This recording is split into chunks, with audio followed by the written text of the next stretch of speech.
ओम गंग गणपते नमो नमः। श्रीमद् वाल्मीकि रामायण किष्किंधा कांड 13वां सर्ग। श्री राम आदि के मार्ग में वृक्ष, विविध जंतु, जलाशयों तथा सज्जन आश्रम का दूर से दर्शन करते हुए पुनः किष्किंधापुरी में पहुंचना। लक्ष्मण के बड़े भाई धर्मात्मा श्री राम सुग्रीव को साथ लेकर पुनः ऋषिमुख से उस किष्किंधापुरी की ओर चले जो बाली के पराक्रम से सुरक्षित थी। उसने अपने स्वर्णभूषित विशाल धनुष को उठाकर युद्ध में सफलता दिखाने वाले सूर्यतुल्य तेजस्वी बाणों को लेकर श्री राम वहां से प्रस्थित हुए। महात्मा श्री रघुनाथ जी आगे आगे सुगठित ग्रीवा वाले सुग्रीव और महाबली लक्ष्मण चल रहे थे। उनके पीछे वीर हनुमान, नल, पराक्रमी नील तथा बानर युद्धों के भी युद्धपति महातेजस्वी तार चल रहे थे। वे सब लोग फूलों के भार से झुके हुए वृक्ष, स्वच्छ जलशाला, समुद्रगामिनी नदियों, कंदराओं, पर्वतों, शिला, ब्यूरों, गुफाओं, मुख्य शिखरों और सुंदर दिखाई देने वाले गहन गुफाओं को देखते हुए आगे बढ़ने लगे। उनके मार्ग में ऐसे सजल सरोवर को भी देखा जो वैदर्भ मणि के समान रंग वाले, निर्मल जल तथा कम खिले हुए मुकुलयुक्त कमलों से सुशोभित थे।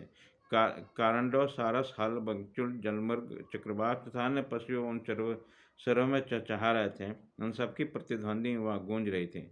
स्थलों में सब और हरी हरी कोमल घास के अंगरों का हार करने वाले बनचारी हिरन कहीं निर्भय होकर चढ़ते, कहीं खड़े होकर दिखाई देते। इन सबको देखते हुए श्री राम आदि किष्किंधा की ओर जा रहे थे, जो सफ़ेद दांतों से सुशोभित थे, देखने में भयंकर थे, अकेले विचरते थे, किनारों को खोदकर नष्ट कर देने वाले शत्रुवर के शत्रु समझे जाते थे। ऐसे दो दांतें वाले मदवत जंगली हाथी चलते फिरते पर्वतों के समान जाते दिखाई देते थे। उन्होंने अपने दांतों से पर्वत के तट पर प्रांत को विदीर्ण कर दिया। कहीं हाथी जैसे विशालकाय बानर दृष्टिगोचर होते थे, जो धरती के धूल से नहा उठते थे। उनके सिवा वन में और भी बहुत से जंगली जीव जंतु तथा आकाश चारी पक्षी विचरते हुए दिखाई देते हैं। उन सबको देखते हुए श्री राम आदि सब लोग सुग्रीव के वंशवर्ती होकर तीव्र गति से बढ़ने लगे। उन यात्रा करने से उन लोगों को रघुकुल नंदन श्री राम ने वृक्ष से बहुत सघन वन को देखकर सुग्रीव से पूछा, बानरराज, आकाश में मेघ के भांति जो ये वृक्षों का समूह प्रकाशित कर रहा है, क्या है? ये इतना विस्तृत है कि मेघों की घटा के समान छा रहा है। इसके किनारे किनारे केले के वृक्ष लगे हैं, जिससे वह सारा वृक्ष समूह घिर गया। सखे, ये कौन सा वन है? मैं जानना चाहता हूँ। इसके लिए मेरे मन में बड़ा कौतूहल है। मैं चाहता हूँ कि तुम्हारे द्वारा मेरे इस कौतूहल का निवारण हो। महात्मा श्री रघुनाथ जी की आवाज़ सुनकर सुग्रीव ने चलते चलते उस विशाल वन में के विषय में बताया। रघुनंदन, ये एक विस्तृत आश्रम है जो सबके श्रम का निवारण करने वाला है। यह उद्यानों और उपवनों से युक्त है। यहाँ स्वादिष्ट फल, मूल और जल सुलभ होते हैं। इस आश्रम में सब्जन नामक प्रसिद्ध साथी मुनि रहते हैं, जो कठोर व्रत के पालन करने में तत्पर थे। वो नीचे सिर करके तपस्या करते थे और नियम पूर्वक रहकर जल में शयन करते थे।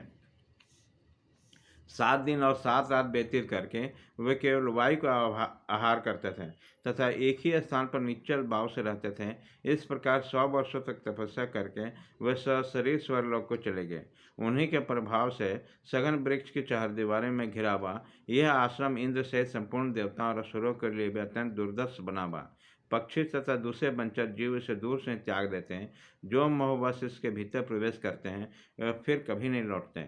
रघुनंदन, इन मधुर अक्षर वाली वाणी के साथ आभूषणों की भी झनकार सुनी जाती है। वाद्य और गीत की मधुर ध्वनि भी कानों में पड़ती है और दिव्य सुगंध का अनुभव होता है। यहाँ आह्वनीय आदि त्रिविध अग्नियाँ भी प्रज्वलित होती है। यहाँ समुद्रों के अंगों के भांति धूसर रंग वाला घना धूम उठता दिखाई देता है, जब वृक्षों के शिखाओं का अवशिष्ट, जिसके शिखाओं पर होम धूम छा रहे हैं, वह वृक्ष मेघ समूह के आच्छादित हुए नीलम के पर्वतों की भांति प्रकाशित हो रहे हैं।